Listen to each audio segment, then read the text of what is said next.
बहुत पहले ही बता दिया था, जिन्हें आज हम इस वीडियो में जानेंगे। तो दोस्तों, आज मैं आपको बताऊंगा बाइबल के 9 ऐसे साइंटिफिक फैक्ट के बारे में जिन्हें बाइबल में मौजूदा साइंस के हजारों साल पहले ही बता दिया था, जबकि विज्ञान ने इनकी बाद में खोज की। तो चलिए शुरू करते हैं बिना किसी देरी के। फैक्ट नंबर 1, पृथ्वी का बिना किसी सहारे के स्पेस में लटकना। पुराने समय में लोग ये मानते थे कि पृथ्वी किसी जानवर के सींग पर रखी हुई है या एक आदमी ने इसे अपने कंधे पर रखा हुआ है। ऐसा यूनानी लोगों का मानना था। लेकिन जैसे जैसे समय बढ़ता गया और साइंस डेवलप हुआ तो पता चला कि पृथ्वी हवा में बिना किसी सहारे के लटकी हुई है, जबकि बाइबल में इसे हजारों साल पहले ही बता दिया गया था।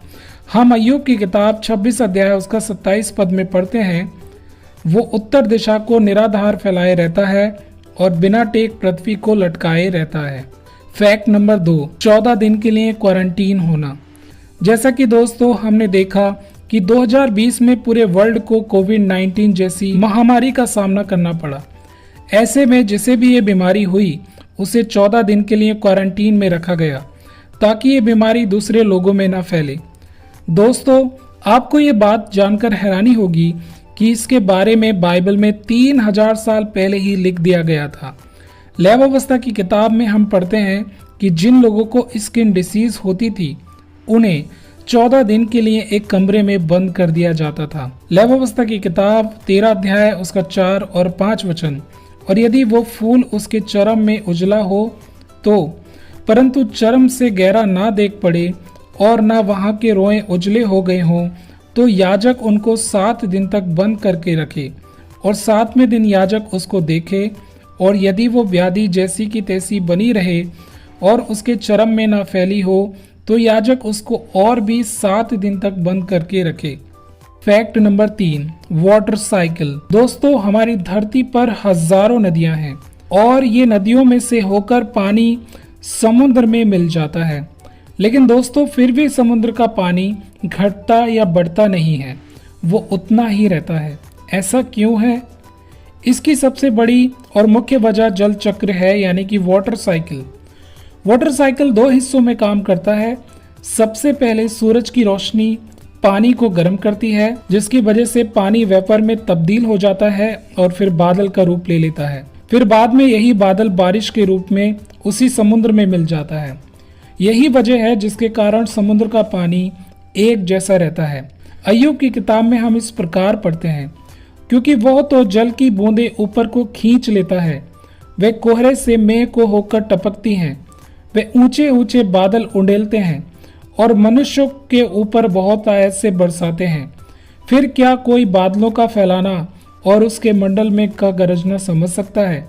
देख, वो अपने उजियाले को चहु ओर फैलाता है और समुद्र की थाह को ढांपता है। फैक्ट नंबर 4, पृथ्वी का गोल होना। ये कहना आज जितना सरल और सही लगता है कि पृथ्वी गोल है, लेकिन आज से लगभग 500 साल पहले पृथ्वी को गोल कहना उतना आसान नहीं था, क्योंकि तब हम पृथ्वी को सपाट मानते थे, यानी कि ये मानते थे कि पृथ्वी चपटी है और कहते थे कि पृथ्वी का कहीं ना कहीं पर अंतिम सिरा जरूर होगा, जहां पर पहुंचने के बाद आप नीचे गिर जाएंगे। है ना अजीब सी बात? लेकिन 680 बीसी में एक महान दार्शनिक हुए जिनका नाम अरस्तु था। उन्होंने कहा पृथ्वी गोल है, और इसकी मूल वजह यह है कि जब जहाज समुद्र में होता है और आगे बढ़ता जाता है तो वह डूबने जैसा दिखाई देता है। और दूसरी बात, जब हम चांद को धरती से देखते हैं तो उसका शेप फ्लैट दिखाई ना देकर कर्व सा दिखाई देता है। इसलिए उन्होंने ये तर्क दिया कि पृथ्वी गोल है, जबकि बाइबल में इसे बहुत पहले ही दर्ज कर दिया गया था। यशायाह की किताब में हम पढ़ते हैं, ये वो है जो पृथ्वी के घेरे के ऊपर आकाश मंडल पर विराजमान है और पृथ्वी के रहने वाले टिड्डी के तुल्य है, जो आकाश को मलमल की नाई फैलाता और ऐसा तान देता है जैसा रहने के लिए तंबू ताना जाता है। फैक्ट नंबर 5, चलते हुए पानी में हाथ धोना। सन 1845 की बात है। ऑस्ट्रेलिया के एक युवा डॉक्टर जिनका नाम इग्नास समलवीस था, वो हॉस्पिटल में जन्म देने वाली वुमन्स की मृत्यु का दर देखकर काफी डर गए थे। वो इसलिए क्योंकि बच्चों को जन्म देने के बाद 30% महिलाओं की मौत हो गई थी। लेकिन बाद में डॉक्टर समलबीज ने ये नोटिस किया कि सभी डॉक्टर मरीजों के शवों की जांच करने के बाद बिना हाथ धोए दूसरे वार्ड में जाते थे और गर्भवती महिलाओं की जांच करते थे, जिसकी वजह से मृत्यु का दर बहुत बढ़ गया था। लेकिन जब उन्होंने प्रत्येक वार्ड में जाने से पहले अपने हाथों को धोना शुरू किया तो ये हुआ कि मृत्यु का दर घटकर 2% रह गया, जबकि मौजूदा साइंस से हजारों साल पहले ही इस बात को परमेश्वर ने अपने लोगों को बता दिया था। लैब अवस्था की किताब में हम पढ़ते हैं, फिर जिसके प्रमेह हो वो जब अपने रोग से चंगा हो जाए तब से शुद्ध ठहरने के 7 दिन तक और उनके बीतने पर अपने वस्त्रों को धोकर बहते हुए जल से स्नान करे, तब वो शुद्ध ठहरेगा। फैक्ट नंबर 6, जहाज की डायमेंशन। उत्पत्ति 6 अध्याय उसका 15 वचन में बाइबल कहती है कि नूह नबी परमेश्वर के कहे हुए वचन के अनुसार एक जहाज बनाता है जिसकी लंबाई 300 हाथ, चौड़ाई 50 हाथ और ऊंचाई 30 हाथ होती है। और जब हम इस जहाज की लंबाई, चौड़ाई और ऊंचाई के रेशियो की बात करें तो ये रेशियो 30:5:3 रेशियो था।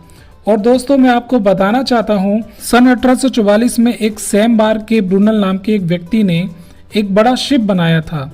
और इंटरेस्टिंग बात यह है कि उसने इस शिप में उसी रेशियो का इस्तेमाल किया जो रेशियो नूह नबी के जहाज का था। जहाज के लिए एक ये परफेक्ट रेशियो था जिससे वो शिप पानी में तैर सकता था और भारी से भारी सामान भी ले जाने में सक्षम था। फैक्ट नंबर 7, मनुष्य का मिट्टी से बनना। उत्पत्ति 2 अध्याय का 7 वचन में हम पढ़ते हैं, और यहोवा परमेश्वर ने आदम को भूमि की मिट्टी से रचा और उसके नथनों में जीवन का श्वास फूंक दिया और आदम जीवित प्राणी बन गया। इस वचन में ये बताया गया है कि हमारी जो बॉडी है वो मिट्टी से बनी है। और इंटरेस्टिंग बात यह है कि विज्ञान ने भी इस बात की खोज की है कि इंसान 28 मूल तत्वों या एलिमेंट से मिलकर बना है और ये सारे तत्व जमीन की मिट्टी में पाए जाते हैं। Fact number 8, light wave and radio wave. Ayyub की किताब 38 अध्याय और उसका 35 वचन में परमेश्वर अय्यूब से एक अजीब सवाल करता है, जहां लिखा है, क्या तो बिजली को आज्ञा दे सकता है कि वह जाए और तुझसे कहे मैं उपस्थित हूं। इसका मतलब यह है कि प्रकाश को एक जगह से दूसरी जगह पर एक इंफॉर्मेशन के साथ भेजा जा सकता है। लेकिन क्या आप जानते हैं कि रेडियो वेव से लेकर एक्सरे तक सभी इलेक्ट्रोमैग्नेटिक रेडिएशन प्रकाश की गति से यात्रा करती हैं। और यही कारण है कि हम आज दुनिया के कोने में बैठे किसी भी व्यक्ति से भी वायरलेस फोन पर बात कर पाते हैं। यानी कि फैक्ट ये है कि प्रकाश को एक पर्टिकुलर इंफॉर्मेशन के साथ दूसरी जगह पर भेजा जा सकता है। तो दोस्तों अब हम चलेंगे अपने अंतिम फैक्ट की ओर।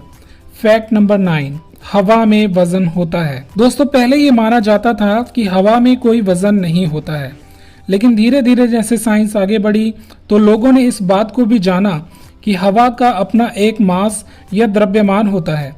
लेकिन फिर भी 4000 साल पहले बाइबल ने इस बात को बताया कि हवा में वजन होता है। जैसा कि अय्यूब की किताब 28 अध्याय उसका 24 और पद में हम पढ़ते हैं, वो तो पृथ्वी की छोर तक ताकता रहता है और सारे आकाशमंडल के तले देखता भालता है, जब उसने वायु का तोल ठहराया और जल को नपुए में नापा। यानी कि हवा का एक पर्टिकुलर वजन होता है। तो प्रियो, आज हमने इस वीडियो में 9 साइंटिफिक फैक्ट को देखा और प्रियो हमने ये जाना जिन बातों की साइंस आज खोज कर रहा है उन बातों के बारे में पहले से ही बाइबल में लिखा हुआ है। ये इस बात का सबूत है कि बाइबल परमेश्वर की प्रेरणा से लिखी गई है। बाइबल कोई मनुष्य का सिद्धांत नहीं है, न ही बाइबल कोई मनुष्य की रचना है, बल्कि ये परमेश्वर का जीवित वचन है। तो दोस्तों उम्मीद करते हैं आज की इस वीडियो से आपकी आत्मिक उन्नति हुई होगी। अगर वीडियो आपको अच्छा लगा हो तो सब्सक्राइब करें और शेयर करना बिल्कुल ना भूलें। तो मिलते हैं अगली वीडियो में। शालोम।